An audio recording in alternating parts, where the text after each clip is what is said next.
आता आपण पाहूयात धनुरास. धनुराशीचा स्वामी गुरु. धनु म्हणजे काय तर बाण. बाण कसा आहे सरळ. बाण आहे ताठ. बाण आहे टोचणार. बाण आहे जोरात सुसू आवाज करत धावणारा. पण या बाणाला कशाची ना कशाची तरी गरज असते. म्हणजे भाता, प्रत्यंचा, लक्ष ही धनुराशीची मंडळी एकटी नाही जगू शकत जीवनात. ही जरी सत्यवादी, कठोर, स्पष्टवक्ती असली तरी माणसांशिवाय यांचं पान मात्र हालत नाही. पॉझिटिव्हपणा हा या राशीचा फार मोठा दुर्गुण आहे.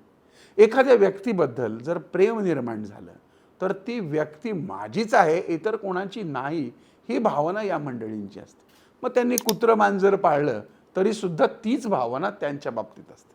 मग ही माणसांच्या बाबतीत तर खूप जीव लावतात, पण त्यांची एखादी मित्रमैत्रीण आहे आणि त्याच्यासाठी ते इतकं करतात की समोरच्या व्यक्तीला किंवा त्याच्या संपर्कातल्या व्यक्तींना असं वाटतं की या व्यक्तीचा काहीतरी स्वार्थ आहे म्हणूनच ही व्यक्ती एवढं करते. पण तुम्ही जर धनुराशीचे असाल तर तुमच्या लक्षात आलं असेल की हा तुमचा गुण नाही तर दुर्गुण आहे. पॉझिटिव्हपणा हा पण दुर्गुण आहे.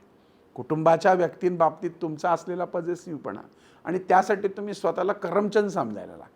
म्हणजे जर तुम्ही धनुराशीचे पुरुष असाल तर आपल्या पत्नीवर सातत्यानं लक्ष ठेवणं, सारखा संशय घेणं, आणि स्त्री असाल तरी सुद्धा ही प्रवृत्ती, मग प्रत्येक मोबाईल झाडून घेणं, पासवर्ड ठेवणं, बारीक सारीक गोष्टीमध्ये बॉसिंग करणं, ह्या धनुराशीच्या वैशिष्ट्यामुळं कधी कधी जोडीदार वैतागून देखील जातात.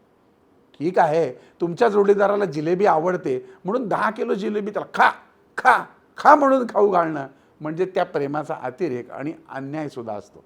त्यामुळे धनुराशींच्या मंडळींच्या प्रेमाचा अतिरेक झाल्यानंतर जवळची बरीचशी लोक यांची आपोआप तुटायला लागतात.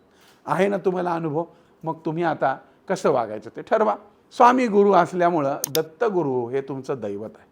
गुरु बिना कोण बताए वाट.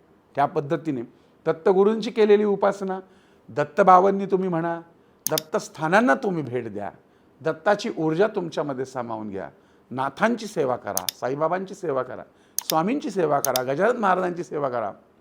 गुरुतत्व हे तुमच्या अंगी बाणवा. पुष्कराज नावाचं रत्न उजव्या हाताच्या तर्जनीमध्ये वापरू शकता. पिवळ्या रंगाचं वस्त्र जवळ ठेवू शकता.